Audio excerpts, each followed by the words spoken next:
પીછાડા બાદલ પરના જેસાભાઈ અંબાવીભાઈ બાંભડિયા કહે છે કે મુંબઈમાં તમારા સપના પૂરા ચોક્કસ થાય છે જો મહેનત, નીતિ અને નૈતિકતાના નેજાને નજર સમક્ષ રાખીને ચાલશો તો.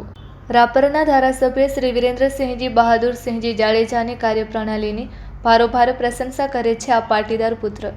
કીડિયાનગરના દુદા બાપા પરમાર પરિવારની સેવા ભાવનાને પણ જેસાભાઈ બાંભડિયા દિલથી બિરદાવે છે. Report by Ghanshyam Barot, Kutch care TV news, Mumbai. નમસ્કાર દર્શક મિત્રો, હું ઘનશ્યામ બારોટ ને આપ જોઈ રહ્યા છો કચ્છ કેર ટીવી ન્યૂઝ. ખાસ તો હું જ્યારે મુંબઈમાં આવું ત્યારે રાપર તાલુકાના એવા વ્યક્તિત્વો કે જેમણે મુંબઈમાં આવી અને ખૂબ સંઘર્ષ કર્યા પછી પોતાનું એક સામ્રાજ્ય સ્થાપ્યું હોય. ક્યાંક ને ક્યાંક આ સંઘર્ષ કરવા માટેના કારણો હતા અને કારણો એ હતા કે આજથી 40-45 વર્ષ પહેલાં વાગડ એટલે દુષ્કાળીઓ પ્રદેશ ને આમે વાગડનો મતલબ જ પવન અને પાણું, પવન અને પથ્થર. કારણ કે જે પવનથી પથ્થરો ઉડતા હોય એવું આ વાગડની તાસીર હતી. અત્યારે તો માં રહેવાની કૃપાથી રાપર તાલુકામાં જ્યાં નજર નાખો ત્યાં તમને હરિયાળી દેખાશે. અમુક ગામો તો એવા છે કે જેની પેદા સાંભળીને આપણને આમાં ગૌરવ થાય. પણ આ મહત્ત્વની વાત જો મારે કરવાની હોય તો પીછાણા બાદલ પર એક સમયનું એક એવું ગામ કે જે ક્રાઇમનું હબ હતું, પણ છેલ્લા ઘણા વર્ષોથી પીછાડા ગામના પાટીદાર સમાજ હોય, કોળી ઠાકોર સમાજ હોય કે ઇતર સમાજ હોય, એમાં શિક્ષણની ભૂખ જાગી છે. ખાસ તો માં રહેવાના આગમન પછી પાણીની ખૂબ બોર થઈ ગઈ છે. અને ક્યાંક ને ક્યાંક જે ક્રિમિનલ ગામ હતું એમાં ધીમે ધીમે એવો બદલાવ આવતો ગયો કે આજની તારીખમાં પીછાણા બાદલ પર એટલે શાંત, સરળ અને સૌમ્ય ગામ બની ગયું છે. ખાસ તો એમાં પાટીદાર સમાજનો ખૂબ મોટો ફાળો રહ્યો છે અને શિક્ષિત કોળી ઠાકોર સમાજનો પણ. વધુ વાત ન કરતાં હું બાંભણિયા પરિવારના મોભી અને પીછાણા ગામની તાસીર અને તસવીર બદલવામાં જેમનો ખૂબ મોટો ફાળો રહ્યો છે એવા જેસાભાઈ એટલે કે જયરામભાઈ બાંભણિયા સાથે છું. ખાસ તો જયરામભાઈ આજથી 40 વર્ષ પહેલાં જ્યારે તમે મુંબઈ આવ્યા ત્યારે મુંબઈની સ્થિતિ કેવી હતી? મુંબઈની અંદર બી પરિસ્થિતિ, ઘનશ્યામભાઈ જે મુંબઈની વાત કરું તો અમારે લોકોને અહીંયા બહુ ઓછા, જે તે ટાઈમે અમે 40 વર્ષ પહેલાં મુંબઈ આવ્યો ત્યારે અમારા ગામના ખાલી 5 છોકરા અહીંયા મુંબઈમાં, અને 5 છોકરા મુંબઈમાં હતા એટલે એમાં કાંઈ લાંબો આશરો નહીં. આપણે નોકરી કરવી પડે ને નોકરી કર્યા પછી સમજી લો કે રૂમ કે આ તે ન મળે એટલે કોકને ઘરે સૂવું પડે અથવા તો જે દુકાનનો શેઠના ગોડાઉન હોય ગોડાઉનમાં સૂવા પડે. આવી પરિસ્થિતિ હતી ને આ પરિસ્થિતિમાં જે તે ટાઈમે આપણે નોકરીઓ કરવી પડતી હતી. એટલે કાંઈ મુંબઈની અંદર પછી ત્યાં કને બી એવો હિસાબ હતો કે ત્યારે લગભગ અમારે કચ્છી ઓસવાળોનો વધારે સામ્રાજ્ય, પટેલ સમાજ તો અમારું 50 વર્ષ 40 વર્ષથી આવેલો પણ એટલો આગળ નહીં. પણ ઓસવાળ સમાજ એટલે એ ટાઈમમાં સમજી લો ને કે માણસનું એકદમ પૂરેપૂરું વસૂલ કરે એમ, ધંધાની દ્રષ્ટિએ બી પૂરેપૂરું કે 19-20 ન જ ચાલે. એટલે આ રીતનું આપણે નોકરી કરી અને સંઘર્ષ કરીને નીકળવું એ બહુ મોટી વાત હતી એ ટાઈમમાં. એટલે સરસ મજાનું આવું બધું કામ કરતાં આપણે આગળ આવી અને આ સ્ટેજ ઉપર ત્યારે 45 વર્ષે પહોંચ્યા છીએ સમજી લો. ખાસ તો જયરામભાઈ તમે જ્યારે નોકરી કરીને એના પછી જ્યારે ધંધાની શરૂઆત કરી એ તમારી શરૂઆતનો તમે શું બિઝનેસ ચાલુ કર્યો હતો? શરૂઆતની અંદર નોકરી કરી મેં 2 થી 3 વર્ષ નોકરી કર્યા પછી એ જ ઓસવાળ સાથે ભવાની પ્લાસ્ટિક, પ્લાઝા માર્કેટ, સુતાર ચાલની અંદર લેધર ગુડ્સની દુકાન કરી અને કમસે કમ 15 વર્ષ સુધી ઓલ ઓવર ઇન્ડિયા સપ્લાયનું કામ કર્યું. સપ્લાયનું કામ કર્યા પછી ઓલ ઓવર ઇન્ડિયા આપણે 10-15 વર્ષ સુધી બેગ પકડ્યા પછી જે 93માં બોમ્બ બ્લાસ્ટ જ્યારે થયા ને મુંબઈની અંદર બહુ મોટી બદલાવ આવ્યો હતો કે અહીંયા વેપારીઓ બહાર ગામના આવે નહીં. એટલે મંદાના હિસાબે પછી અમે રિટેલ તરફ નીકળી ગયા. રિટેલ વાસીની અંદર દુકાન કરી, વાસીની અંદરથી પછી કલંબોલીમાં દુકાન કરી, પછી મુમરામાં દુકાન કરી. આ દુકાનો કરતાં છેવટમાં પછી સમજી લો કે 2002ની આસપાસ દેશની અંદર પ્લોટિંગનું કામ કર્યું, ઓળખાણ પારખાણના હિસાબે કે જમીન લેવાની, જમીન લઈને એવા 5-7 પાર્ટનરો થઈ અને જમીન લઈ અને પ્લોટ કરવાના, પ્લોટ કરીને વેચવાના. અને પ્લોટ વેચ્યાની અંદર બી સારો એવો પ્રતિસાદ મળ્યો અને ખૂબ માણસોનો પ્રેમ બી મળ્યો અને આજની તારીખમાં બી થોડુંક મંદું તો છે જ, પણ આજે બી પ્લોટ અમારી પાસે ત્યાં કને ખૂપડાને અમારી શંખેશ્વર પાર્ક ડેવલપર્સ છે એનું ડેવલપ કરવાનું બાકી છે. પણ મેં કીધું થોડું તેજી આવશે તો પછી બધા માણસો આપણે પાર્ટનરો મળીને કરીએ એને. એટલે આ અમારી પરિસ્થિતિ અત્યારે છેલ્લી જ હતી. એના પછી પીછાણા ગામને મધ્યનજર રાખી અને પીછાણા ગામની અંદર જે અમુક અસામાજિક તત્વોનો ત્રાસ, પછી પટેલને કોલીને બી કે કણબી હોય બધાને ખૂબ ત્રાસ હતો. અસામાજિક તત્વો એટલે અસમજવાળા માણસો, આ લોકોને મધ્યનજર રાખી અને ગામની અંદર ચૂંટણી લડ્યા. હું ને એક બીજા ભાઈ હતા અમારે કોલીભાઈ નરસિંહભાઈ. ચૂંટણી લડ્યા પછી અમે લોકો 5 વર્ષ વ્યવસ્થિત મહેનત કર્યા પછી સ્ટેબલ કર્યું ને સ્ટેબલ કર્યા પછી આગળ બીજા વ્યક્તિને અત્યારે કદાચ અમે ત્યાં નથી સરપંચ તરીકે રહી જતા, પણ આજની તારીખમાં બી પાદરે વતન છે ને, એટલે ગામની અંદર અમારી નજર રાખી અને કમ્પ્લેટલી એનું માર્ગદર્શન કરીને અત્યારે 99% રામ રાજ્ય જેવી સ્થાપના કરી દીધેલી છે. એટલે જેથી કરીને માણસોના અહીંયા ઠરે, બહારનું કોઈ માણસ બી આવ્યું હોય તો એનો બી કમસે કમ જીવ ઠરે કે ના ના આ પીછાણું હોય, પહેલાં વારું તો નથી રહ્યું. એટલે આ બધાએ સંઘર્ષ કરતાં આ મુકામ સુધી પહોંચ્યા છીએ સમજી લો. ખાસ તો દર્શક મિત્રો, ગત જિલ્લા અને તાલુકા પંચાયતની ચૂંટણીમાં મારે જયરામભાઈને મળવાનું થયું હતું આ બહાદુરભાઈની ઓફિસે. એ વખતે જિલ્લા તાલુકા પંચાયતના પ્રચાર પ્રવાસ માટે આદરણીય ધારાસભ્ય શ્રી વિરેન્દ્રસિંહજી જાડેજા ખીડિયાનગર આવ્યા હતા. મારે મળવાનું હતું. આપની જાણકારી માટે કહી દઉં કે આખા ગામને ભાજપમાં ભેળવવામાં ક્યાંક ને ક્યાંક જે જયરામભાઈએ ફાળો આપ્યો છે એની વખતે અમે વાત કરી હતી. પણ જે ગત ચૂંટણીમાં જે તાલુકા પંચાયતના સભ્ય તરીકે એમણે જે ઉમેદવારને પસંદ કર્યા, અત્યારે જે ગામના સરપંચ છે, મેં જોયું છે કે જેસાભાઈ પ્રત્યે એમને ખૂબ માન છે. અને જેસાભાઈને આ 2 વ્યક્તિઓ પ્રત્યે ખાસ તો તાલુકા પંચાયતની સીટ જે અપાવી એ પ્રભુભાઈ મામુભાઈ કોલી, અને એમને બહુ સીધો વ્યક્તિ હતો, સરસ મજાનો. એટલે આપણે ઉપર લેવલે જરા મેં ભલામણ બી કરાવેલી અને અમારા મિત્ર મંડળ બી છે મુંબઈમાં, મિત્ર મંડળ બી અમારી સાથે હતું. બાદલપર યુવક મિત્ર મંડળને આ લોકોએ જરા ભલામણ કરી કે ભાઈ અમારા ગામની અંદર સારો વિકાસ, અમારું ગામ એક જ નહીં પણ 5 ગામોનો સારો વિકાસ કરવા માટે સારી વ્યક્તિ અમને આપો અને એની ટિકિટ આપો. એટલે અમે માગણી કરી અને એ માગણી અમારા વિરેન્દ્રસિંહ અને મહાદેવભાઈ પટેલના માધ્યમથી, મહાદેવભાઈ ભૂષણ જેસલપર, એમના માધ્યમથી અમને એ રાપર તાલુકાની ગાણીથર સીટની ટિકિટ મળી અને અમે ખરેખર બહુમતથી એટલે કે 700 વોટથી વિજય થયા. અને આજે બી સમજી લો કે સરસ મજાના કામ અમારે ત્યાં ભાજપના માધ્યમથી થઈ રહ્યા છે. અને અમારે બાપુ વિરેન્દ્રસિંહ છે, પછી હમીરસિંહ બાપુ છે, આ લોકોના બી સમજી લો મીઠી નજર એટલી બધી છે કે ભાઈ પીછાણા ગામની અંદર પછાત હતું એની જગ્યાએ આપણે થોડું આગળ લઈ જવું છે.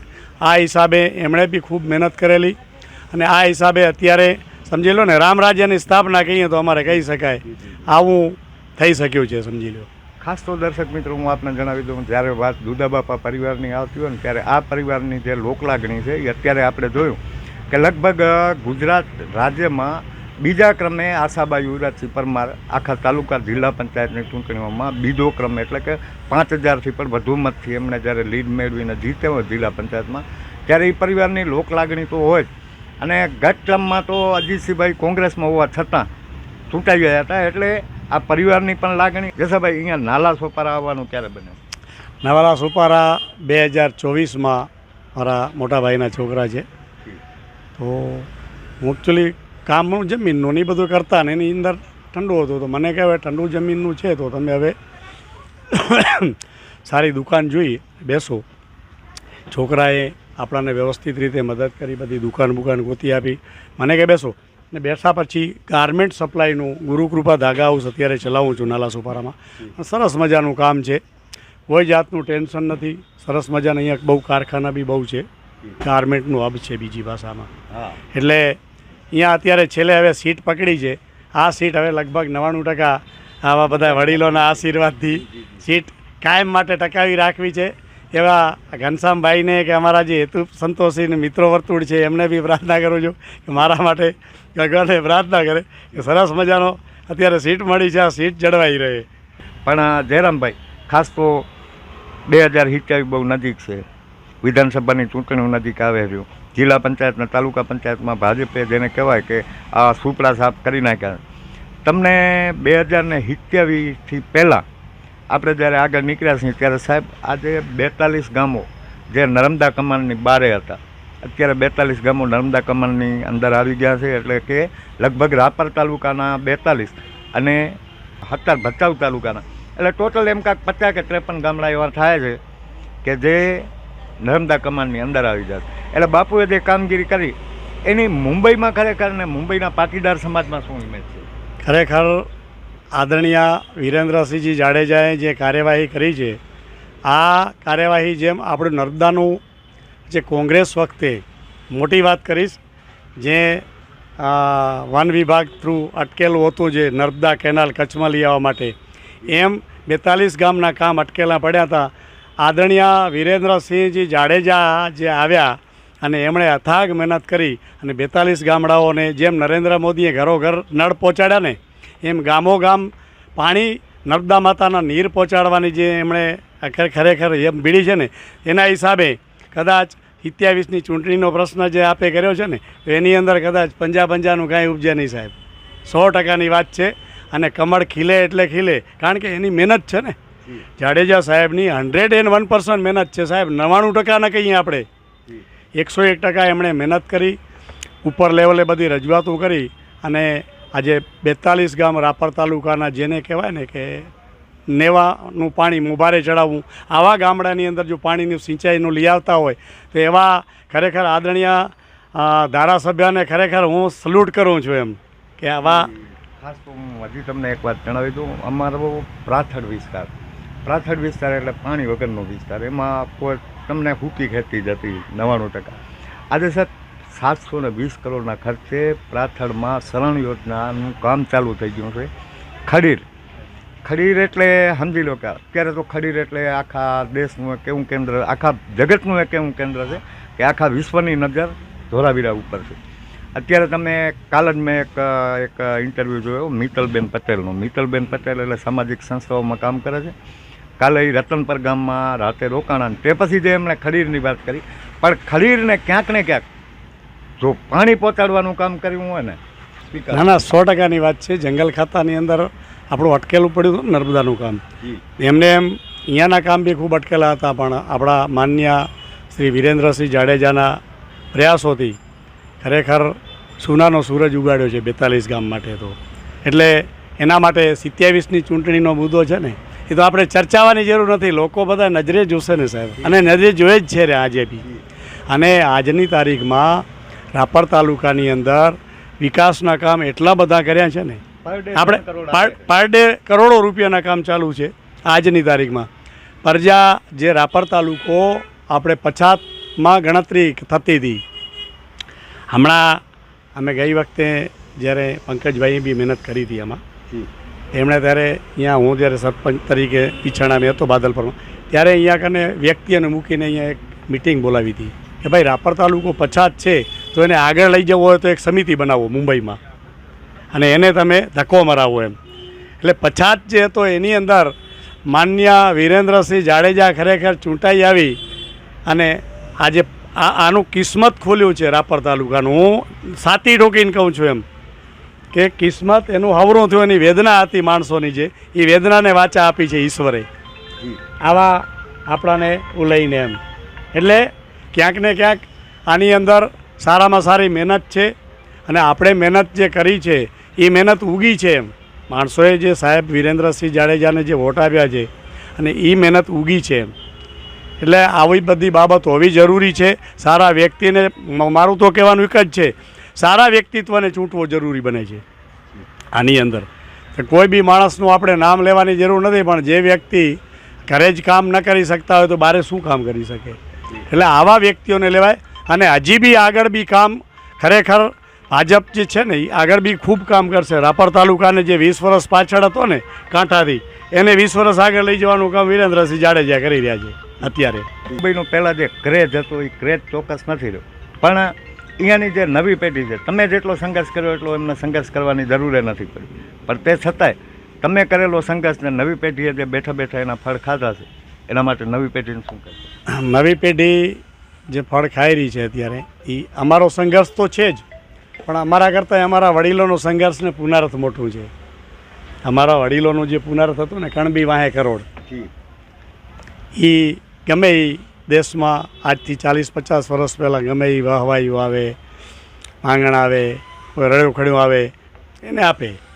એ કર્મ અને બીજો નંબર અમારી જે બોર્ડિંગ છે, લેવા પાટીદાર બોર્ડિંગનું શિક્ષણ ખાતું, આ બે, અને એની પછી અમારો સંઘર્ષ આવે.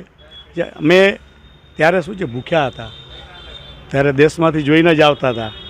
અત્યારે રૂપિયા ટકા હાથે થઈ ગયા છે, એ સંઘર્ષને કારણે થઈ ગયા છે. પણ હવેની નવી પેઢી છે ને એ બી આજની તારીખમાં સંઘર્ષ ઘનશ્યામભાઈ કરે જ છે, પણ એ હવે ટેકનોલોજીથી સંઘર્ષ કરે છે. આજની તારીખમાં એમનો સંઘર્ષ છે ટેકનોલોજીનો સંઘર્ષ છે.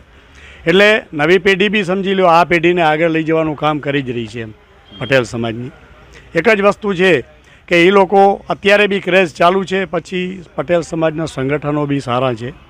આજની તારીખમાં ગામ પ્રત્યેની હમદર્દી છે, આપણા તાલુકા પ્રત્યેની હમદર્દી છે, દેશ પ્રત્યેની હમદર્દી આજે બી જતાવે જ છે. એમ એટલે નવી પેઢી બી ક્યાંક ને ક્યાંક અમારી સાથે ચાલી રહી છે. એમ તો દર્શક મિત્રો, આ હતા જયરામભાઈ, એટલે કે પીછાણા ગામના લાડકા જેસાભાઈ.